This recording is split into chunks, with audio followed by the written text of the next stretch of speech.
Hi Chris, talking tonight after a hard-fought 1-0 win over Banbury. Thought we were good value for that, really. Yeah, I would say so. I think it's the scoreline's probably as predicted when you look at their results previously.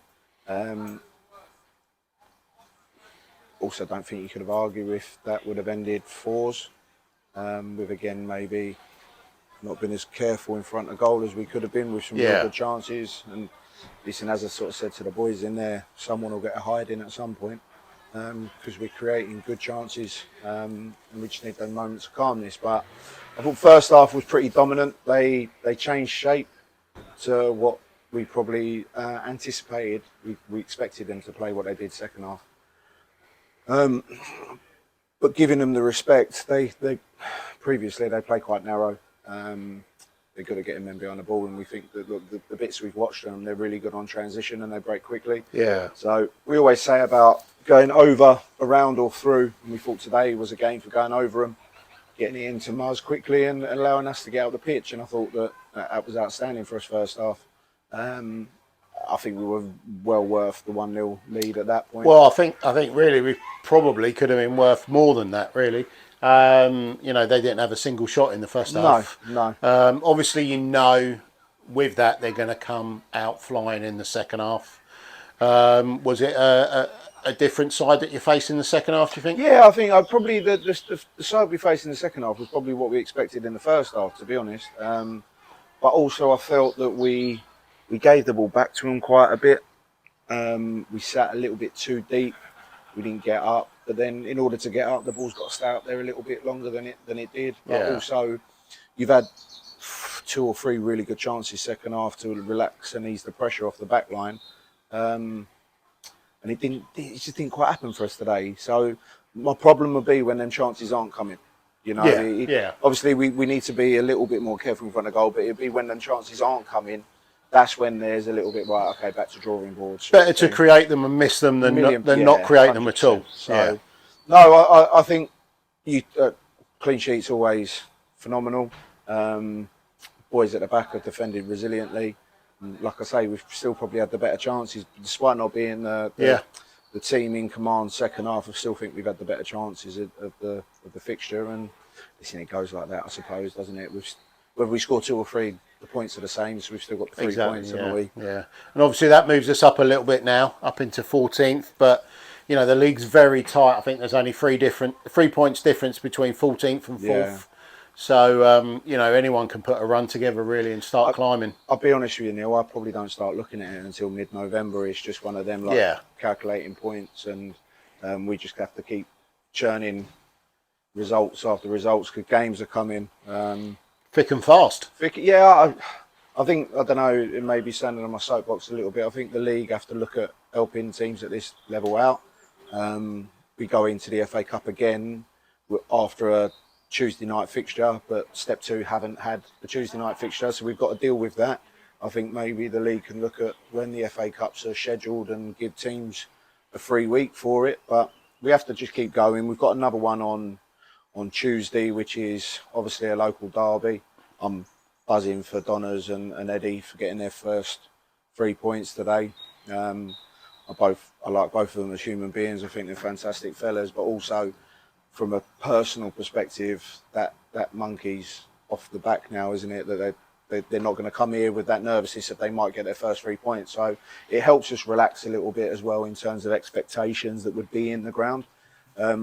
We can just go about our business, but it'll be a tough game. I've watched enough of them this season to know that they've been unlucky with the points total that they've got, and we can't go into it thinking that they've only just won their points, because I think we'll get turned over if we have that attitude. It's a local derby, it's going to be fire and brimstone really, tackles flying in, and we obviously, as you say, a big week coming up, local derby, and then FA Cup 3rd qualifying round. We need people here supporting, really. Yeah, it was amazing to see so many down at Averley. The fact that we are at home, I think, levels it a little bit more. We're going to play against a good side that have got really good players that may be in a bit of a false league position at the moment. So I don't anticipate it would be easy. I did notice their scout standing next to our dugout. so he can listen to some of the information we were telling him knowing he was there. But we can go into that again, as we sort of said against Averley. The pressure's in that dressing room. We're not, regardless of whether we're home or not, they're the team of the league above, and the pressure's rightly with them, I suppose, as it would be if we had a step 4 side. So we can come out and enjoy it, and hopefully we can enjoy it with the fans. And I don't think there's a game down here that you could argue the boys ain't put 100% effort into. Yeah. Sometimes things don't go right, but the effort has been an abundance bigger than maybe it has been in the last few seasons. So I'm really looking forward to it. I think we get Tuesday out the way, see what we've got, a little bit like last time. The Averley one, we didn't start planning until the Wednesday because we didn't know what we had until last off, and we'll do the same. But yeah, really looking forward to it. We're sensing that first round, aren't we? So if we can just get 2 That's more. the dream. Yeah, that's the dream. Desperate for it. So it'd be nice to enjoy it with as many of the youth kiddies that can come down as possible. All the locals. It's a chance to drum on really with the boys, isn't it? Yeah. But yeah, it'd be nice if we can go into that with 2 victory. I think that would give us 14 from a possible 28. I think 27. Sorry, I think my maths is right. That'd be 9 league games. We got that right?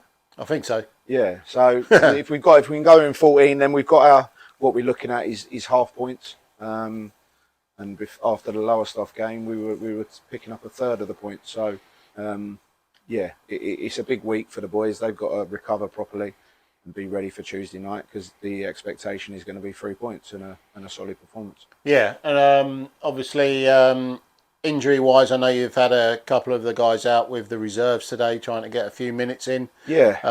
And Harvey obviously went down injured. How's that? Yeah, I think halves will be touch and go for next Saturday. There's a chance. I guess it depends how he wakes up in the morning. I know he wants to play, so I know we'll have to do well to not strap it and get him out there. And he's a big player for us. But yeah, Ed is fit and ready to go. I guess he's now about building his lungs up. He did 45 minutes today. Great. Josh Dodu was rested today through precaution, so he'll be absolutely fine. So it'll be nice. I think we'll be in a position where if Harvey's fit, I think that will be the first time this year we've got full range to select from. Fantastic. Which, considering we're at 11 points from 24, it's exciting of what we could be once we are full strength. And Ed's a big miss for any team. Yeah. You know? But having him and Muzz on the pitch at the same time, I don't know if we have yet. I'm not sure. But yeah, if you've got either of them at either end of the pitch, then you've got half a chance, especially when you add the form of a few of the others in at the moment as well. I don't want to single people out at all, but there's some real big performances that are going week in, week out, and yeah, I'm excited about when that becomes full strength. Yeah, and when that is full strength, it's obviously kind of ensuring that sort of like the backing from all the supporters is right there. Yeah, we know as supporters that the lads out there are doing their best for the club, and just to give them our full backing, really. Yeah, we spoke about that off camera. Like that's been twice in 2 weeks where I just think that I've heard negativity coming, and that's not us. Like, no, it's not us. 10 as a years club. in, and that's part of a selling point for me to the players is that, listen, we've got a ground full of 400 fans, whatever. Everyone's got an opinion, but everyone's understanding. So it's a new dynamic that I'm not quite used to. I don't think you can knock at anyone's work rate. It's not like someone's standing out there and not trying their hardest. So, listen, we've got the resources we've got. We're playing in the league with what we're playing with. We aren't going to get it right all the time, as frustrating as that is. And I don't know. I think it's like this is step 3 of non-league. Exactly. And I know I'm going to jump like that. I feel like they're my kids. So you can shout at your own kids, can't you? Nobody else can shout at your kids. But yeah, it just feels like it's just disappointing that they're taking that. And I just don't want the non-league, the Premier League, to drip down into it and people jumping on Twitter and this, that, and the other. It's just keep Royston what Royston is, and it's a fantastic place for players to come and play, and it's a safe space almost. And just hopefully that doesn't creep in too much, Neil, because I'm glad that you guys as a board and a club stand by me on Yeah, that. we don't want that to be the norm. Like, That's not what the club is. Yeah, no. So listen, when we, as you say, with step 3, you ain't going to get right every single time. But trust me, if someone's not running around, they won't be here for long, you know. But I don't think that's the case. I think it's arguably the most honest bunch we've had for quite a while, and everyone cares. So let's just keep it to the fact that they're trying their best. Nice one. Thanks a lot, Lovely. mate. Cheers. Cheers. Mate. Thank you.